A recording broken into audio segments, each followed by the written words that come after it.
হযরত ইয়াকুব আলাইহিস সালাম কলিজার টুকরা সন্তান হযরত ইউসুফ আলাইহিস সালামের জন্য তার মনটা পাগল ছিল। এত সুন্দর করে আল্লাহ তারে বানাইছিলেন, এত তিনি ছিলেন সৌন্দর্যের পিরামিড, যারা দেখলে চোখ ফিরানো যায় না। এমন সুন্দর সুপুরুষ যারা দেখি সেই যুগের সুন্দরী যুবতী মেয়েরা রূপের মোহে পড়ে নিজেদের আঙ্গুলগুলি কেটে ফেলে দিয়েছিল। রূপের মোহে এমন অবশ হয়ে গেছে, আঙ্গুল কেটেছে, হাত কেটেছে, টের পায় নাই। আবার ভুল বুঝবেন না, দুনিয়ার সেরা সুন্দর পুরুষ ইউসুফ আলাইহিস সালাম, তা কিন্তু রাসূলের চাইতে বেশি নয়। হযরত উম্মুল মুমিনিন আয়েশা রাদিয়াল্লাহু তাআলা আনহা তিনি বলেছেন, যেই সব সুন্দরী রমণীরা ইউসুফ আলাইহিস সালামকে দেখে রূপের মোহে পড়ে নিজেদের আঙ্গুলগুলো কেটে ফেলেছিল, ওরা যদি আমার হাবিবকে দেখতো, ওরা যদি আল্লাহ রাসূলকে দেখতো, তাহলে হাত কাটতে কাটতে কোন ফাঁকে কলিজা কেটে ফেলে দিত, ওরা টের পেত না। আবার বন্ধুগণ, হযরত আইয়ুব আলাইহিস সালাম সন্তানের মায়া, অন্যান্য ভাইরা হিংসায় পড়ে গেল, তারা নিয়ে তাকে কুয়ায় ফেলে দিল। সেখান থেকে তারা একটা ছাগল বা কোনো পশু জবাহ করে তার রক্ত মাখাইয়া জামায়ানে হাজির করে দিল। হযরত ইয়াকুব আলাইহিস সালামের সামনে যে তারে নিয়ে খেলা করতে গিয়েছিলাম, আমরা খেলায় লিপ্ত ছিলাম, বাগে খাইয়া ফেলাইছে। এগুলি কি গপ্প? এগুলি কি কোরআন? আল্লাহ পাক শোনাচ্ছেন, বিশ্ববাসীকে শোনাইছেন। সূরা ইউসুফের চাইতে এত সুন্দর উপাখ্যান গোটা পৃথিবীতে আর নাই। সুবহানাল্লাহ। অনেকে ইউসুফ জুলাইখার কেসা খুব মজা করে পড়ে, তৃপ্তি করে, প্রেমের গল্প পড়ে। এটা কোনো প্রেমের গল্প নয়। ইউসুফ আলাইহিস সালাম, জুলাইখা ইউসুফ আলাইহিস সালামের জন্য কাঁদতে কাঁদতে চোখ কানা হয়ে গেছে। এরপর ইউসুফ আলাইহিস সালাম জুলাইখারে পাওয়ার জন্য পাগল হয়ে গেছে। নাউজুবিল্লাহ, এটা হয়নি কখনো। তিনি আল্লাহর পয়গম্বর, আর আল্লাহ কেমনে তারে বাঁচিয়েছেন? যখন জুলাইখা ঘরের ভিতরে সুন্দর করে যৌন উন্মাদনামূলক চিত্র অঙ্কিত করে ঘরের মধ্যে আটকায় দিয়েছে, তালা লাগায় দিয়েছে, আর নিজে যৌন উদ্দীপক কাপড় চোপড় পরেছে না পরার মতোই। সে যুগের সুন্দরী মেয়ে জুলাইখা, তার কুপ্রবৃত্তিকে চরিতার্থ করার জন্য আহ্বান করা হয়েছে। হযরত ইউসুফ আলাইহিস সালাম লক্ষ্য করে দেখলেন এমন জায়গায় এখান থেকে পালাবার তো পথ নাই, দরজা বন্ধ করে দিয়েছে। তিনি শুধু তখন কেবলমাত্র আল্লাহ রাব্বুল আলামিনকে ভয় করলেন। আল্লাহকে ভয় করে আল্লাহর নাম নিয়ে যখন তালাবদ্ধ দরজার দিকে দৌড় দিয়েছেন, আল্লাহ রাব্বুল আলামিন আপন কুদরতে তালাগুলি খুলে দরজা তার জন্য উন্মুক্ত করে দিলেন। ইউসুফ আলাইহিস সালামকে ফালাই দিয়ে এভাবে করে কাপড় এনে দিল তার সামনে, রক্তমাখা কাপড় পেয়ে হযরত ইয়াকুব আলাইহিস সালাম সন্তানদের মুখে কাহিনী শুনে তিনি কি বললেন? কোরআনে কারীম তা কোট করেছে। তিনি চিক দিলেন না, ফাল দিলেন না, ফিট হয়ে পড়লেন না। তিনি বললেন, কলিজার টুকরা সন্তান তার মরার খবর শুনেছেন। তিনি বললেন কি? ফাসাবরুন জামিলুন ওয়াল্লাহুল মুস্তাআনু আলা মা তাসিফুন। আমি উত্তম সবর অবলম্বন করব। তোমরা যে কাহিনী রচনা করেছো এর বেলায় আমি আল্লাহর কাছে সাহায্য চাই। আমি উত্তম সবর অবলম্বন করব। আমার ভাইয়েরা, 11 ভাই মনে করেছিল ইউসুফ আলাইহিস সালামকে মরণ কুয়ায় ফেলাই দিছি।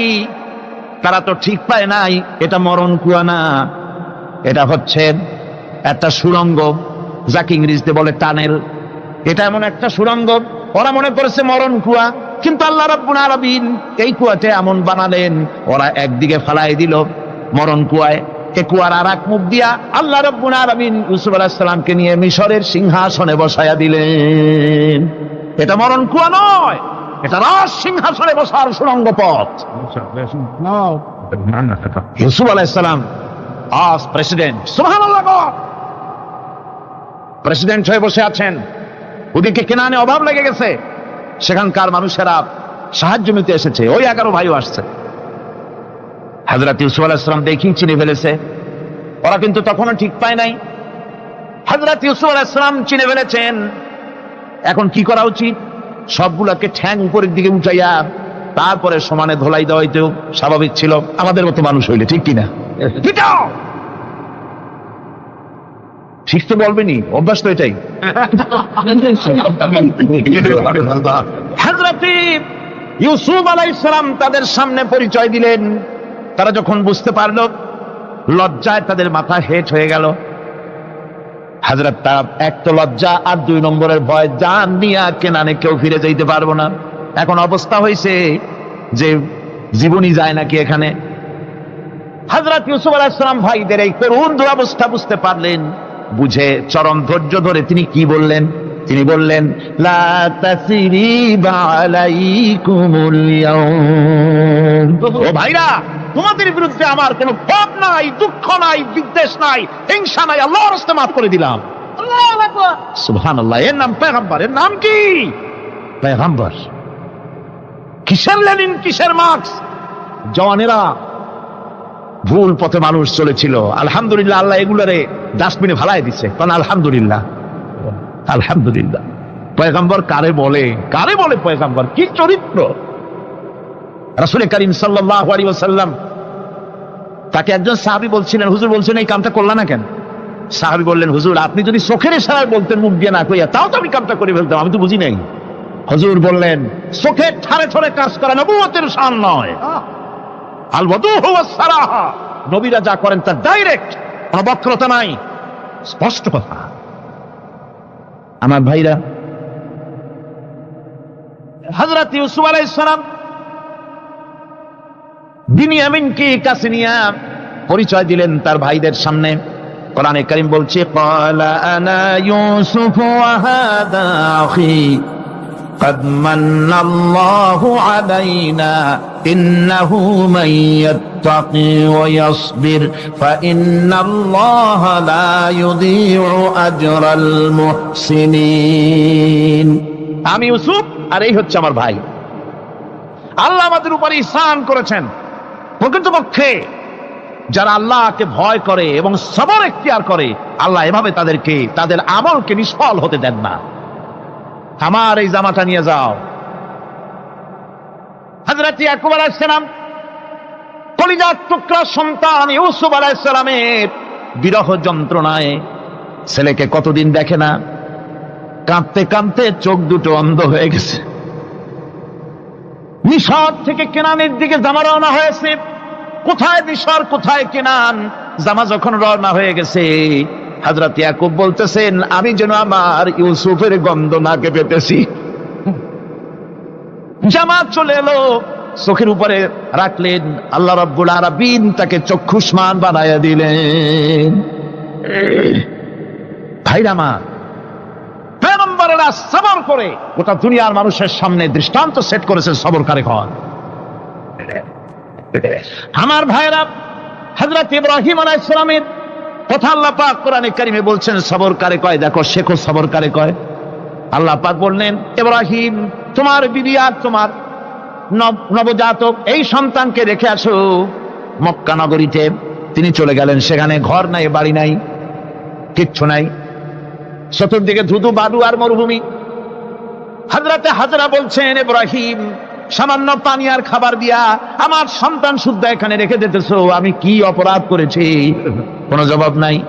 2বার 3বার বলার পরে হাজরা বলছেন, ইব্রাহিম গো, তবে কি আমার আল্লাহর হুকুম মতো আমারে রেখে যাচ্ছ নাকি? হযরত ইব্রাহিম আকাশের দিকে আঙ্গুল উঁচু করলেন। কথা বলবেন, বাক শক্তি বেরোচ্ছে না।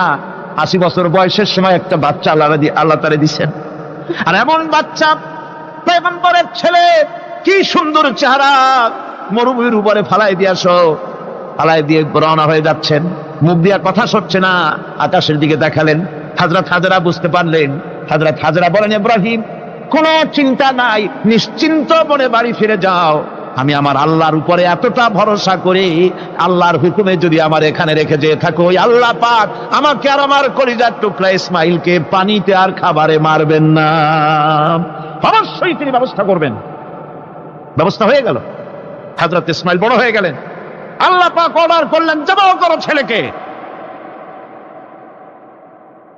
হযরত ইব্রাহিম আলাইহিস সালাম যখন জবাহের প্রস্তাব করলেন, হযরত ইসমাইল তা আপত্তি করতেন, বাবাজি আমার মায়ের আর আমাকে বাচ্চা অবস্থায় ফেলে গেলেন, খাবার দেন নাই, পড়ার দেন নাই, বছরের পর বছর আমাদের এখানে কাটলো, দেখতেও আসেন নাই, আজ আসছেন জবাব দিতে।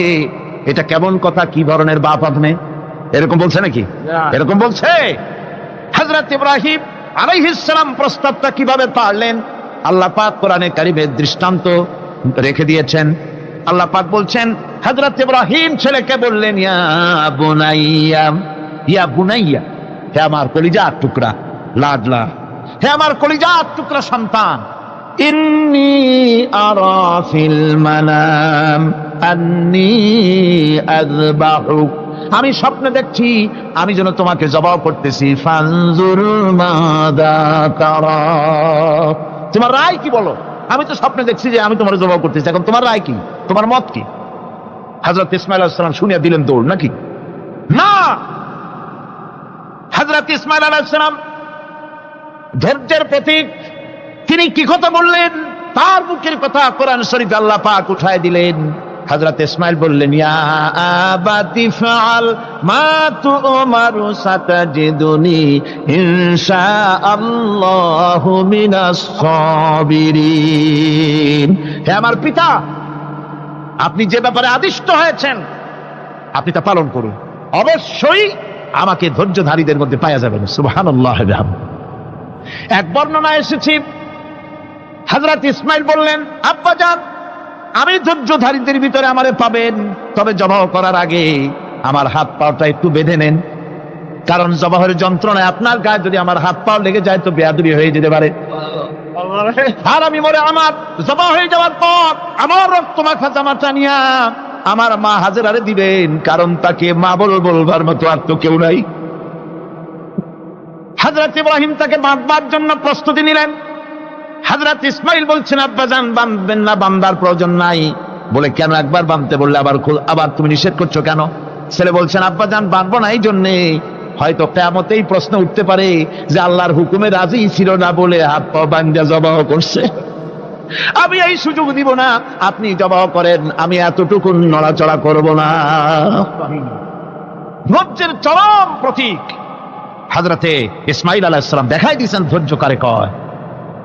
আমার বন্ধুগণ, এই পৃথিবীর সবচাইতে ধৈর্যের বড় প্রতীক হতেছেন ইমামুল মুরসালিন, আশরাফুল আম্বিয়া, সাইয়্যিদুল মুরসালিন, জনাবে মুহাম্মাদুর রাসূলুল্লাহ সাল্লাল্লাহু আলাইহি ওয়াসাল্লাম। আমার বন্ধুগণ, সবচাইতে বড় ধৈর্যের প্রতীক তিনি। কাউকে একটা গালি দেন নাই জীবনে, কাউকে ঠাট্টা করেন নাই, কাউকে মারেন নাই, কারো মনে দুঃখ দেন নাই। তিনি দুঃখ পেয়েছেন, তিনি কাউকে দুঃখ দেন নাই। তিনি কষ্ট পেয়েছেন, কাউকে কষ্ট দেন নাই।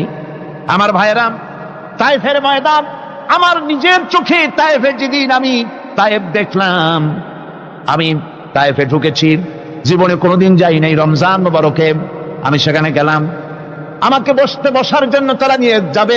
আমি বললাম, আগে বসবো না, আমারে আগে নিয়ে যাও, আমার নবীকে কোন জায়গায় ওরা মেরেছিল সে জায়গাটা দেখাও। তায়েফের সেই গলিতে যখন আমি গেছি, দুই দিকে পাহাড় দাঁড়ানো, তায়েফের লোক আমার সাথে ছিল, তারা বলল, এই জায়গাটা প্রথম যেখানে চতুর্দিক থেকে নবীজিকে পাথর মারছিল আর আল্লাহর নবী বেহুশ হয়ে পড়ে গিয়েছিলেন। 3টা দিন না খাওয়া, হযরতে খাদিজা নাই, আবু তালিব নাই, মক্কায় জায়গা নাই পা রাখার। নবীজি 3টা দিন ঘুরলেন। নেতারা বলল, তুমি যদি নবী ভাবে তো এতিম হলে কেন? আল্লাহ নবী বানাবার জন্য কি একটা ধনী মানুষ পায় নাই? তোমার মতো এতিম আর গরিবের নবী বানাইলো কেন? আল্লাহ নবী 3 দিন পর যখন দেখলেন কেউ দাওয়াত শোনে না, কেউ মানে না, কেউ গ্রহণ করে না, তখন তিনি নেতাদের অনুরোধ করলেন, ঠিক আছে, দাওয়াত তো কবুল করলে না, তবে একটা কাজ করো, অন্তত আমি যে তায়েফে আসছিলাম এই খবরটা মক্কায় দিও না, ওরা আরো অত্যাচার বাড়ায় দেবে। এই কাফিরগুলি খবর তো মক্কায় পাঠালো, আর সমস্ত যুবকদেরকে লেলিয়ে দিল। যুবকেরা চতুর্দিকে দাঁড়াইছে, রাসূলকে পাথর মারা শুরু করে দিল। আমি যখন রেল লাইনের থেকে হাঁটি, যখন রেল লাইন কোনো সময় দেখি, রেলের পাথরগুলি, রেল লাইনের পাথরগুলি দেখলে আমার মাথায় যেন কেন তায়েফের কথা বলে এসে যায়। আরে মানুষের গায়ে পাথর মারলে কি অবস্থার সৃষ্টি হয়? পাথর নূরের শরীর, রহমতের শরীর, কিটি কিটি রক্ত ঝরছে। নবীজিকে জোর করে উঠাইয়া জবরদস্তি করে হাঁটার জন্য তারা ধাক্কা মারতেছে। আবার কিছুদিন গিয়ে নবীজি আবার বেহুশ হয়ে পড়েছেন। এইখান থেকে আবার উঠাইছে, আবার ধাক্কা মারতেছে। 3 নম্বরের আর একটা জায়গা আছে যেখানে ভাঙ্গা একটা মসজিদ। তাইফের লোকেরা আমাকে বলল এই জায়গাটা হলো শেষ জায়গা যেখানে রাসূল করিম তৃতীয়বারের মতো বেহুশ হয়েছিলেন। এখানেই হুজুরের রক্ত ঝরেছে বেশি। 2 রাকাত নামাজ পড়লাম, সিজদায় পড়ে এমন কান্না কাঁদলাম আল্লাহর কাছে। নবীজি যখন হুঁশ এসেছে, হযরতে জিবরাইল বলেন, ইয়া রাসূলুল্লাহ, আপনার এই কষ্ট দেখে ফেরেশতারা কাঁদতেছে, আপনি অনুমতি দিয়ে দেন এই 2 পাহাড়কে মিলাইয়া সমস্ত তায়েফবাসী কাফেরগুলি মাটির সাথে মিশাইয়া দেই। নবীজি বললেন, জিবরাইল, আমি যদি হুকুম করি আর আমার হুকুম মতো যদি এই কাম করো, একটা কাফেরও যদি না বাঁচে তাহলে কার মুখে পৌঁছাবো লা ইলাহা ইল্লাল্লাহু মুহাম্মাদুর রাসূলুল্লাহ। আমার ভাইরা, হুজুর সাল্লাল্লাহু আলাইহি ওয়াসাল্লাম উঠে বসলেন। এমন সময় হযরতে যায়েদ শরীরের রক্তগুলি মুছে দিতেছেন। হুজুর সাল্লাল্লাহু আলাইহি ওয়াসাল্লাম বসে 2খানা হাত উত্তোলন করলেন। নবীজির চোখ থেকে পানি গড়ায় পড়তেছে। আরে কেউ নাই, আল্লাহ ছাড়া কেউ নাই সাহায্য করার। নবীজি হাত তুলে মোনাজাত করতেছেন, চোখ দিয়া পানি পড়ে দাড়ি ভিজে পড়তেছে, গায়ে দিয়া রক্ত ঝরতেছে। নবীজি কি দোয়াটা করলেন? বদদোয়া করলেন না, গজব দিতে বললেন না। নবীজি দোয়া করলেন, রব্বুল আলামিন, এই তায়েফের লোকেরা আজকে আমার সাথে যে ব্যবহারটা করেছে, ওরা বোঝে নাই যে আমি তোমার নবী, ওরা বোঝে নাই যে আমি তোমার রাসূল। না বুঝে আমার উপরে যে অত্যাচারটা করলো, আল্লাহ তুমি এই জন্য রাগ করে এই তায়েফে তুমি গজব দিও না। আল্লাহ পাক পরবর্তী সময় হুজুরকে স্মরণ করাই দিলেন, ওয়া মা আরসালনাকা ইল্লা রাহমাতাল লিল আলামিন। ও নবী, আপনি হচ্ছেন আমার সমস্ত সৃষ্টি জগতের জন্য, আপনি আমার রহমত, আমার গোটা বিশ্বের জন্য আপনার, আমার সৃষ্টি জগতের জন্য আপনি আমার করুণা। একটা লোক রাসূলের এই কষ্ট দেখে বাগান থেকে 1 গ্লাস আঙ্গুরের শরবত এনে হাজির করেছে। এত কষ্টের পর 3 দিনের না খাওয়া আঙ্গুরের একটা শরবত পাইয়া হুজুর খুব খুশি হলেন। শরবত গ্লাস পান করে হুজুর বলছেন, তোমার নাম না আত্তাস? তিনি বলছেন, হ্যাঁ হুজুর, আমার নাম আত্তাস। তোমার বাড়ি না ইউনূস আলাইহিস সালামের গ্রামে? বলে, হ্যাঁ আমার বাড়ি সেই গ্রামে। তা আপনি কি করে জানলেন আমার নাম আত্তাস আর আমার বাড়ি ইউনূস আলাইহিস সালামের গ্রামে? আপনি জানলেন কি করে? হুজুর বললেন, আমি নবী, হযরত ইউনূস নবী, একজন নবীর খবর আর একজন নবীর কাছে থাকে। রাসূল করিম সাল্লাল্লাহু আলাইহি ওয়াসাল্লাম সবর ইখতিয়ার করেছিলেন, ধৈর্য অবলম্বন করেছিলেন, আর আল্লাহ পাক তাকে নির্দেশ করেছেন, সবর করো। ওয়াত্তাবি' মা ইউহা ইলাইকা ওয়াসবির হাত্তা ইয়াহকুমাল্লাহ।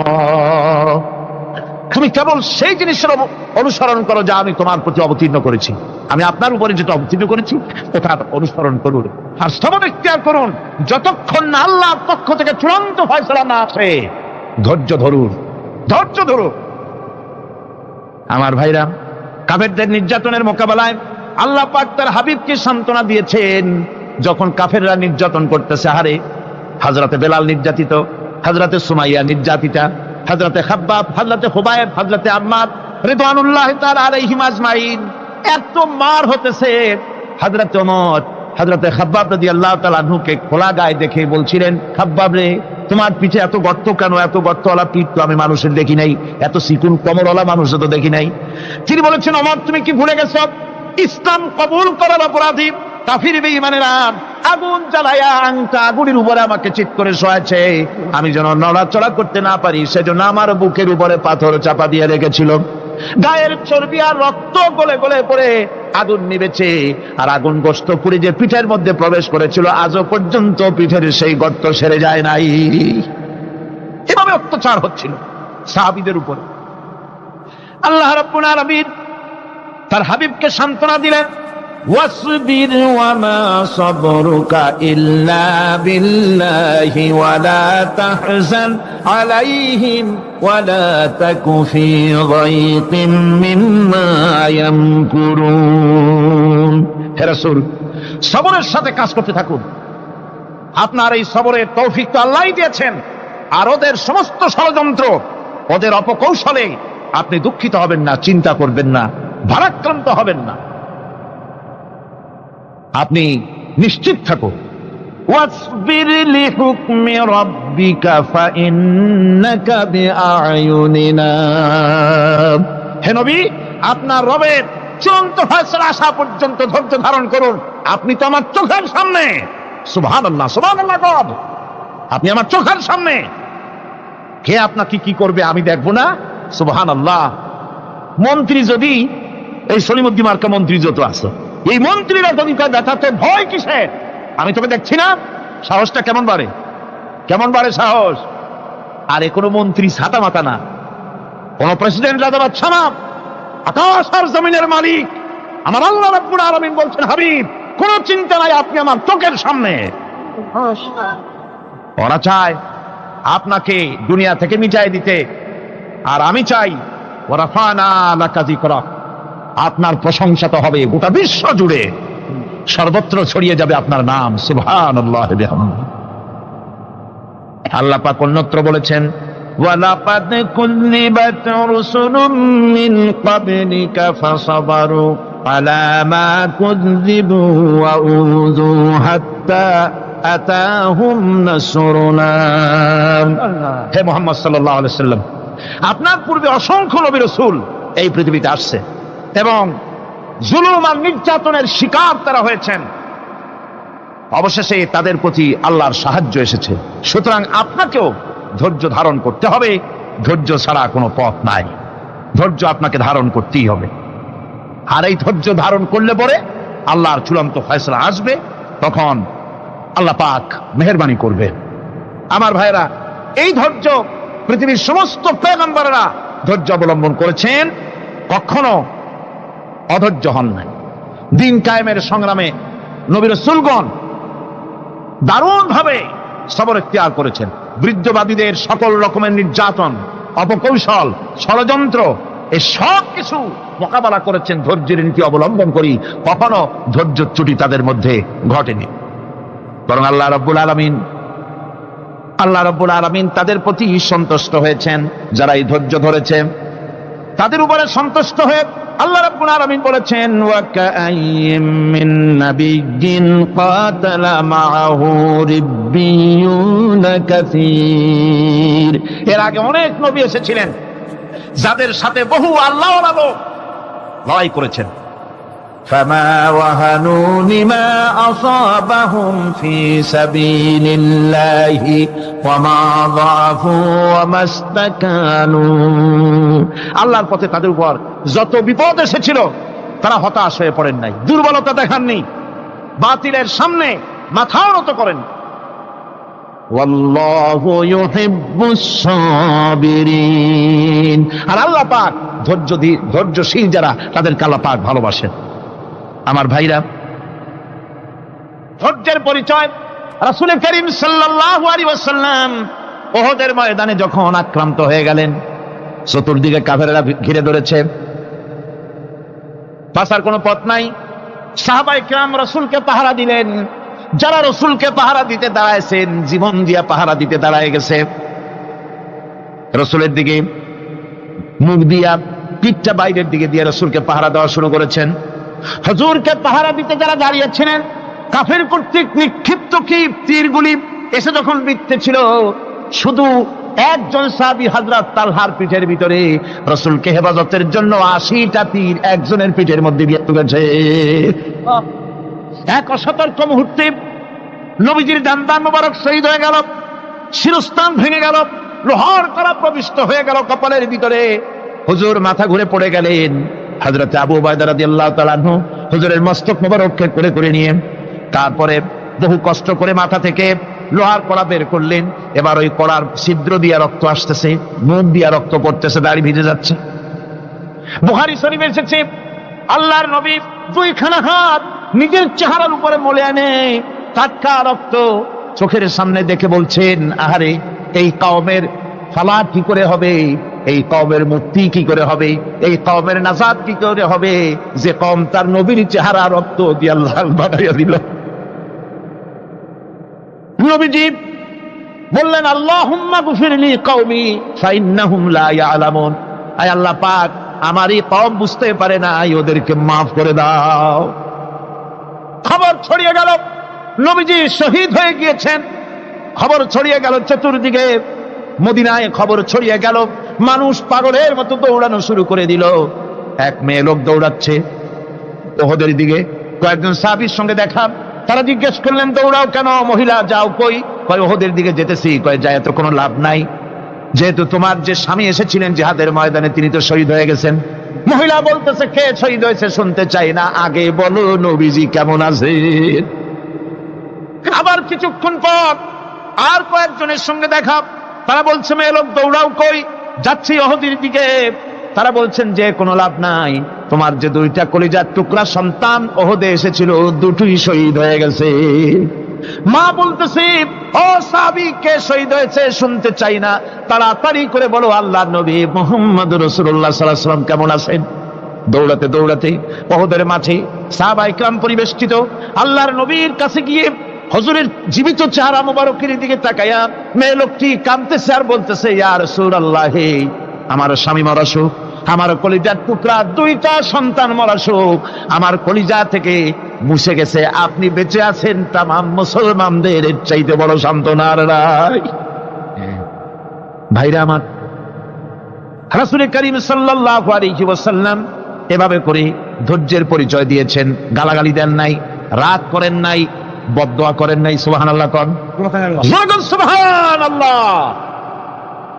ভাইরা আমার, এই সবর এমন মহান বৈশিষ্ট্য, এর মধ্যে রয়েছে জিহাদের ময়দানে যদি লোক কম হয় আর যদি তাদের মধ্যে সবর থাকে, বেশি সংখ্যক লোকের উপরে আল্লাহ পাক সবরকারীদেরকে বিজয়ী করে দিবেন।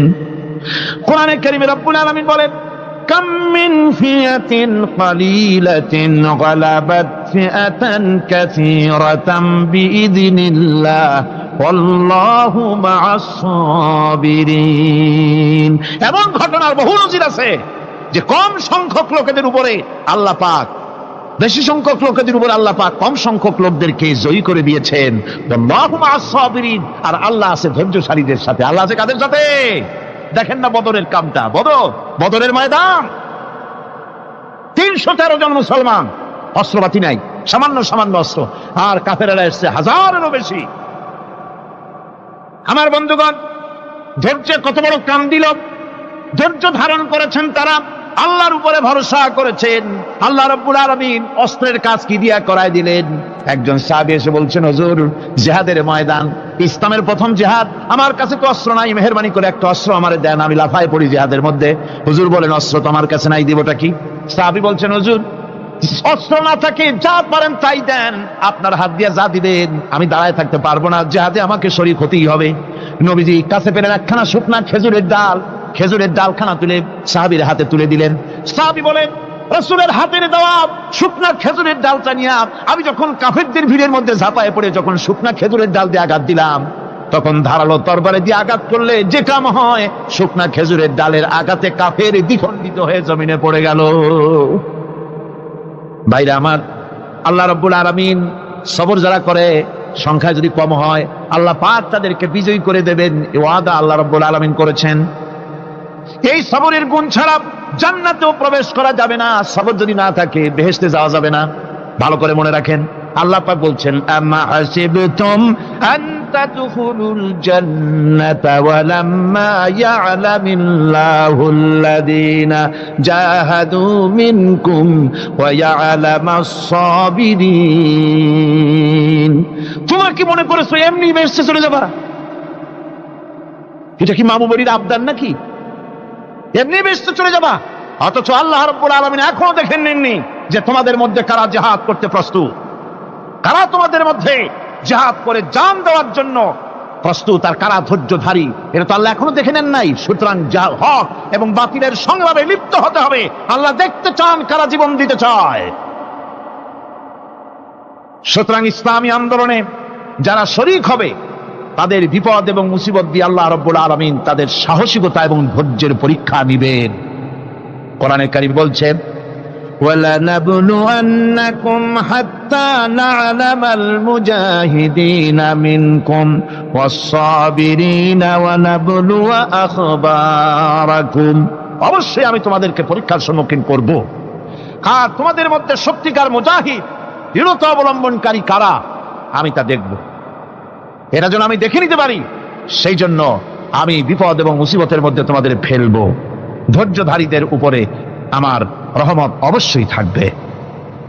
খবর এমন এক সম্পদ যা ধারণ করলে পরে আল্লাহ রাব্বুল আলামিন রাষ্ট্রীয় ক্ষমতা দান করে দেন। কোন সুবহানাল্লাহ, জোরে কোন সুবহানাল্লাহ। ধৈর্য ধারণ করলে আল্লাহ রাষ্ট্রের মতো বিরাট নিয়ামত আল্লাহ হাতে তুলে দিবেন। তার প্রমাণ কোরআন শরীফ আল্লাহ বলছেন, বনি ইসরাইলরা মিশর থেকে যখন বহিষ্কার হয়ে গেল, তাদের যখন পা রাখার কোনো জায়গা থাকলো না, বনি ইসরাইলরা মিশর থেকে যখন বহিষ্কার হয়ে গেল, এরপরে আল্লাহ পাক তারা যখন ধৈর্য অবলম্বন করলো, আল্লাহ পাক তাদের ব্যাপারে বলছেন, ওয়া আওরাসনাল কওমাল্লাযীনা কানু ইউস্তাদআফুনা মাশারিকাল আরদি ওয়া মাগারিবা আল্লাতী বারাকনা ফিহা। আর তাদের স্থলে আমি নির্যাতিত লোকদেরকে প্রতিষ্ঠিত করলাম। পশ্চিম এবং উত্তরের তাদেরকে আমি পশ্চিম এবং পূর্বের উত্তরাধিকারী তাদেরকে বানায় দিলাম। বিরাট এলাকা তাদের হাতে আমি তুলে দিলাম। ওয়া তাম্মাত কালিমাতু রাব্বিকাল হুসনা আলা বানি ইসরাঈলা বিমা সাবারু। আর এভাবে করে আল্লাহ পাক তার কথাকে পূর্ণ করলেন বনি ইসরাইলদের উপরে সবর ইখতিয়ার করার জন্য। ধৈর্য ধরার কারণে আল্লাহ পাক রাষ্ট্রের মালিক তাদের বানায় দিলেন। যেরকম সুবহানাল্লাহ। সবর যদি করা হয় তো, যুদ্ধ যদি বাদে, যদি জাহাজ শুরু হয়ে যায়, আল্লাহ পাক বলেছেন ফেরেশতা দিয়ে সাহায্য করবে। যদি সবর থাকে তোমাদের, সবর থাকলে আল্লাহ কি দিয়ে সাহায্য করবেন? ফেরেশতা। কোরআনে কারীম বলছে, বালা ইন তাসবিরু ওয়া তাত্তাকু ওয়া ইয়াতুকুম মিন ফাওরিহিম হাদা ইউমদিদুকুম রাব্বুকুম বিখামসাতি আলাফিন মিনাল মালাইকাতি মুসাউমিন। হ্যাঁ, তোমরা যদি ধৈর্য অবলম্বন করো আর আল্লাহকে ভয় করে চলো, তাহলে এক্ষুনি আল্লাহ রাব্বুল আলামিন তোমাদের জন্য কাতারে কাতারে শৃঙ্খলাবদ্ধ 10,000 ফেরেশতা দিয়ে তোমাদেরকে সাহায্য করবেন। সুবহানাল্লাহ। তোমাদেরকে ফেরেশতা দিয়ে সাহায্য করা হবে। তোমরা যদি সবর ইখতিয়ার করো, তাহলে সংখ্যা যদি কম হয়, বেশি সংখ্যার উপরে জয়ী করে দেব। ইয়াকুম মিনকুম 20 সাবিরুনা ইয়াগলিবু মিয়াতাইন। যদি তোমাদের ভিতরে ধৈর্যশীল 20 জন হয়, আমি 200 কাফেরের বিরুদ্ধে তোমাদেরকে জয়ী করে দেব। সুবহানাল্লাহ। তোমরা যদি হও ধৈর্যশীল 200 20 জন, 200 কাফেরের উপরে তোমরা জয়যুক্ত হয়ে যাবে। আর বিপদ আর মুসিবতে যারা ধৈর্য ধরে তাদের জন্য আল্লাহর পক্ষ থেকে সুসংবাদ। সুসংবাদ কাদের জন্য? ধৈর্যধারীদের জন্য। কোরআনে কারীম বলছে, ওয়াবাশশিরিস সাবিরিনাল্লাযীনা ইযা আসাবাতহুম মুসিবাতুন ক্বালু ইন্না লিল্লাহি ওয়া ইন্না ইলাইহি রাজিউন। সুসংবাদ সেই সব ধৈর্যশালীদের জন্য যারা নাকি বিপদ এবং মুসিবতে আসলে যারা বলে, কি বলে? পড়েন আমার সাথে, ইন্না লিল্লাহি ওয়া ইন্না ইলাইহি রাজিউন। এটা শুধু আমাদের লোকেরা কেউ মরলে পড়ে, এটা শুধু মরার সময় নয়, বরং যে কোনো বিপদ আর মুসিবত এলে মুমিন বান্দা যারা, তারা কি পড়বে? ইন্না লিল্লাহি ওয়া ইন্না ইলাইহি রাজিউন। নিশ্চয়ই নিশ্চয়ই আমরা আল্লাহর জন্য এবং আমাদের সকলকেই আল্লাহর কাছে ফিরে যেতে হবে, প্রত্যাবর্তিত হতে হবে। সবরকারীদের জন্য রয়েছে জান্নাতের সুউচ্চ সম্মানের জায়গা। জান্নাতে সবচেয়ে সম্মানজনক জায়গা আল্লাহ রাব্বুল আলামিন ধৈর্যশালীদেরকে দান করবেন। কোরআনে কারীম বলছে, উলাইকা ইউজসাউনাল গুরফাতা বিমা সাবারু ওয়া ইউলাক্কাউনা ফিহা তাহিয়াতাও ওয়া সালামা। এরা হলো সেই সব লোক যাদেরকে প্রদান করা হবে বেহেশতের সুউচ্চ মঞ্জিল, কারণ তারা সবর ইখতিয়ার করেছিল, তারা সবর করছিল, এই জন্য বেহেশতের সবচাইতে ভালো জায়গা তাদের দেওয়া হবে। কোন আলহামদুলিল্লাহ, জোরে কোন আলহামদুলিল্লাহ। এবং জান্নাতে সবরকারীদেরকে সম্বর্ধনা দেওয়া হবে, সম্বর্ধনা দেওয়া হবে। খালিদিনা ফিহা হাসনাত মুস্তাকাররাও ওয়া মুকামা। চিরদিন তারা জান্নাতের ভেতরে বসবাস করবে এবং কতই না সুন্দর, কতই না উত্তম জায়গা সবরকারীদের জন্য আল্লাহ বেহেশতের মধ্যে রেখে যাবেন। জান্নাতে প্রবেশ করার সাথে সাথে চতুর্দিক থেকে ফেরেশতারা ছুটে আসবে সবরকারীদের জন্য। ওয়াল মালাইকাতু ইয়াদখুলুনা আলাইহিম মিন কুল্লি বাব।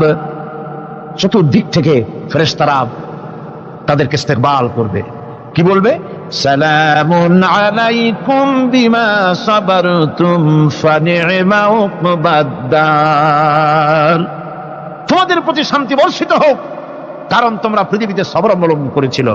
কতই না উত্তম জায়গা, কতই না সুন্দর জায়গা আল্লাহ রাব্বুল আলামিন সবরের বিনিময় তোমাদেরকে দান করেছেন। সুতরাং এই সবর হচ্ছে মুসলমানদের জন্য সবচেয়ে বড় নিয়ামত। আজ আমার তো মনে হয় পৃথিবীতে মুসলমানরাই সবচেয়ে বেসবর। ট্রেনে যাবে, বসা নিয়ে বেসবর, টিকিট নিয়ে বেসবর, বাসের মধ্যে বেসবর, বাজারে যাবে বেসবর, স্কুলে যাবে বেসবর, যেখানে যান সব জায়গায় আমরা বেশি অধৈর্য, ঠিক কিনা কর? সামান্য সামান্য জিনিস নিয়ে ঝগড়া করা, মারামারি করা, এই হচ্ছে আমাদের ট্র্যাডিশন। ধৈর্য অবলম্বন করতে হবে জীবনের সকল ক্ষেত্রে, এই ধৈর্য আমাদেরকে রক্ষা করতে হবে।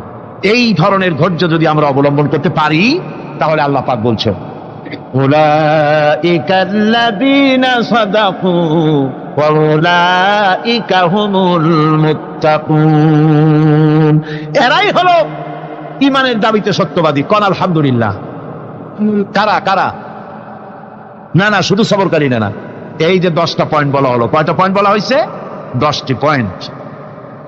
সেই 10টি পয়েন্ট যারা পালন করবে এরা হলো ঈমানের দাবিতে সত্যবাদী, আর এরাই হচ্ছে প্রকৃতপক্ষের মুত্তাকি। আমরা মুত্তাকি বুঝি দাঁতে ছাতা, দাড়ি টাড়ি আশ্রয় না, জাব্বা জুব্বা গায়ে দিয়ে কোনো জায়গায় পড়ে থাকে, হ্যাঁ, এটা বড় মুত্তাকি, খুব পরেজগার। সালার সত্তর যদি পড়ে তাহলে তো আরো বড় পরেজগার। জি, আর যদি কাপড় চোপড় মোটেও না থাকে তাহলে তো খাজা বাবা হয়ে গেল। জি, নাউযুবিল্লাহ মিন যালিক। আর আল্লাহ বলছে মুত্তাকি কারে কয়? শোনো, এরে কয় মুত্তাকি যাদের মধ্যে এই 10টা গুণ আছে। এই 10টি সত্য যদি সম্পাদন করতে পারি, যদি আমল করতে পারি, জীবন ধন্য হয়ে যাবে। সেই 10টি কথা আমি আবার আপনাদের স্মরণ পটে তুলে দিতে চাই, প্যাকেট করে পকেটে উঠাই দিতে চাই, যেন বাড়ি নিয়ে যেতে পারেন। 1 নম্বর হচ্ছে 10টি পয়েন্টের 1 নম্বর আল্লাহর প্রতি ঈমান। 1 নম্বরে আল্লাহর প্রতি ঈমান, 2 নম্বরে পরকালের প্রতি ঈমান, 3 নম্বরে ফেরেশতাদের উপর ঈমান, 4র্থ নম্বরে কিতাবের প্রতি ঈমান, 5ম নম্বরে নবীদের প্রতি ঈমান, 6ষ্ঠ নম্বরে সহায় সম্বলহীন নিকটবর্তী আত্মীয়, ইয়েতিম, মিসকিন, প্রবাসী, মুসাফির, সাহায্য প্রার্থী, এদেরকে মুক্ত করার জন্য এদেরকে সাহায্য প্রদান করা, 7 নম্বরে নামাজ প্রতিষ্ঠা করা, 8 নম্বরে যাকাত আদায় করা, 9 নম্বরে ওয়াদা পালন করা, 10 নম্বরে সবর এখতিয়ার করা। কয়টা হইল?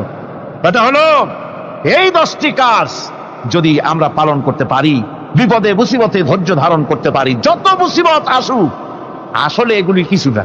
মুসিবত আল্লাহ টেস্ট করবেন, মুসিবত দিয়া আল্লাহ টেস্ট করেন। দেখা যায় যে ওদের শক্তি খুব বেশি, চোখে আপনি দেখতে পারেন, কিন্তু আল্লাহ বলছেন ইন্না কায়দাশ শায়তানে কানা দাঈফা। বাতিলরা হলো শয়তান। বাতিলরা কি? আর ওদের চক্রান্ত আসলেই দুর্বল।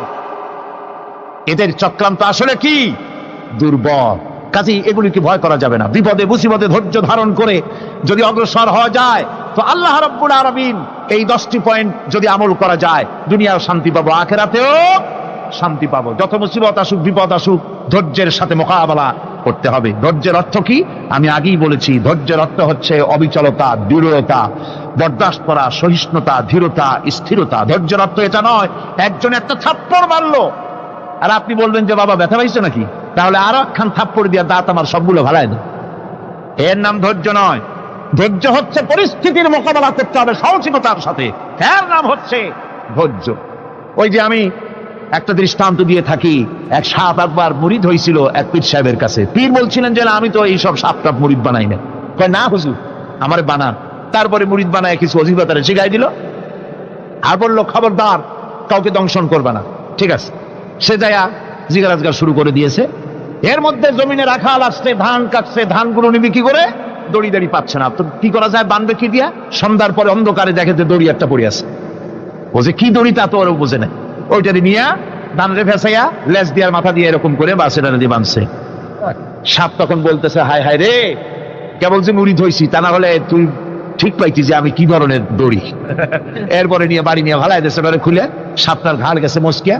বহুত কষ্ট করে হুজুরের বাড়ি গিয়ে হাজির, কয় যে হুজুর কি একখান জিকের শিখাইলেন, আমার তো ঘাটটার মস্কে শেষ। আশ্চর্য কথা, কত মানুষ মুড়ি হইল, কত কিছু মুড়ি হইলো, কারো তো জিকের করলে ঘাড় মস্কে যাবে কেন, এটা কেমন কথা? কয় হুজুর ঘটনাই। আরে বেটা ঘটনা এইটা, তুই কি করছিলি? কয় যে আপনি তো নিষেধ করছেন দংশন করতে, আমি তো দংশন করতে পারিনি। আরে বেটা, দংশন করতে নিষেধ করছিলাম, ফোঁস করতে তো নিষেধ করি নাই। তোরে যখন দড়ি মনে পেরে হাত দিছিল, ফোঁস করে উঠতি, ওই রাখা লাভ দিয়া বন আর পার হইয়া দিল্লি চলে যেত। কাজী ধৈর্যের মানে শীত হয়ে পড়ে না। ধৈর্য মানে অবিচলতা, দৃঢ়তা নিয়ে শক্তি সঞ্চয় করে আল্লাহর উপরে ভরসা করে বাতিলের বিরুদ্ধে ঝাঁপিয়ে পড়তে হবে, বাতিল উৎখাত হতে বাধ্য হবে। অনাটনে, বিপদে, মুসিবতে আর হক আর বাতিলের সংঘর্ষ চলাকালীন ধৈর্য ধারণ করা, এটা হলো সবচাইতে একটা বড় কোয়ালিটি। কোরআনে কারিমে সবর শব্দটি সবচাইতে বেশি ব্যবহার করা হয়েছে। সর্বাধিক ব্যবহৃত শব্দ কোনটি? সবর। সবর আরবি একটি মৌলিক শব্দ, এমন একটি মৌলিক শব্দ যার তাৎপর্য অন্য কোনো ভাষা দিয়া খবরটা বললে যেমন বোঝানো যায়, অন্য কোনো ভাষা দিয়া এটার অর্থ করে এটার হক আদায় করা সম্ভব না। আর এই সবর কোরআনে কারিমে বিভিন্ন জায়গায় বিভিন্ন অর্থে ব্যবহার হয়েছে। যেমন সবর শব্দের অর্থ হচ্ছে অবিচলতা, বাংলায় যা বোঝানো যায়। সবর শব্দের অর্থ হচ্ছে অবিচলতা, দৃঢ়তা, সহিষ্ণুতা, মন মেজাজের সমতা, ধীরতা, স্থিরতা, কষ্ট সহিষ্ণুতা, বরদাস্ত করা। এগুলি এই সবরের এই শব্দ, এই অর্থগুলি কোরআনে কারিমের বিভিন্ন জায়গায় বিভিন্ন রকম এটাকে ব্যবহার করা হয়েছে। সবর একটি মৌলিক মানবীয় গুণ। এই গুণ যার মধ্যে আছে, সে তার নৈতিকতার শীর্ষে পৌঁছে যেতে পারে। আর এই গুণটি যার মধ্যে অভাব, এই সবর যার ভিতরে নাই, সে মানুষের পর্যায়ে পড়ে না। যত অসুবিধা, যত কষ্ট, যত রকমের বিপদ মুসিবত, যত রকমের অসুবিধার সৃষ্টি হয়, তার মূলীভূত কারণ হচ্ছে ধৈর্যের অভাব, সবরের অভাব। দুনিয়ার সমস্ত নবী রাসূলগণ সবর অবলম্বন করেছেন। তারা ছিলেন সবরের মূর্ত প্রতীক। সবর কাকে বলে দুনিয়াবাসীকে তারা তা দেখিয়ে দিয়েছেন।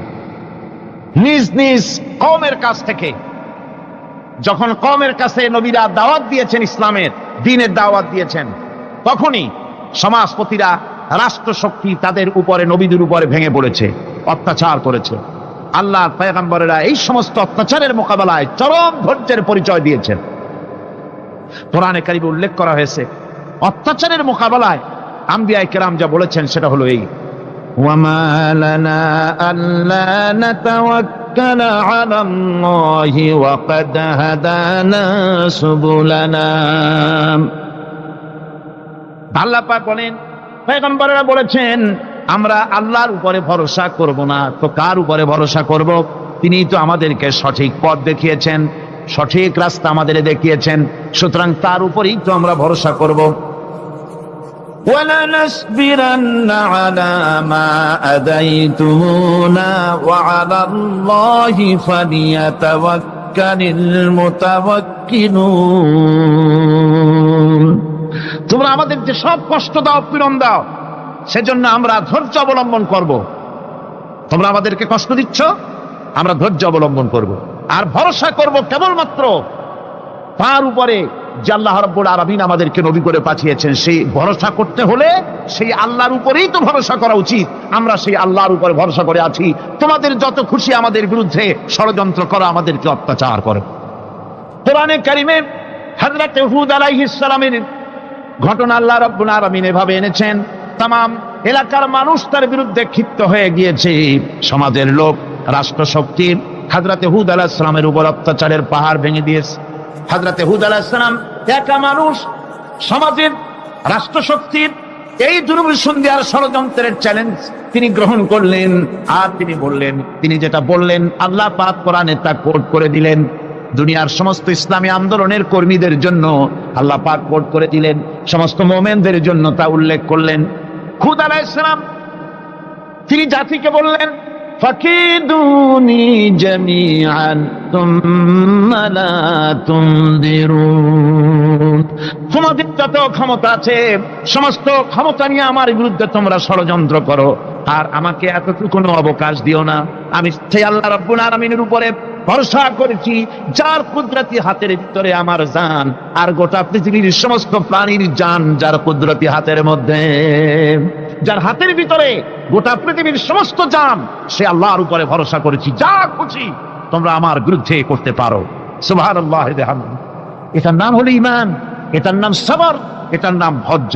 এই ধৈর্য আসে ঈমানে কামেল হলে পরে এবং আল্লাহর উপরে পরিপূর্ণ বিশ্বাস হলে পরে।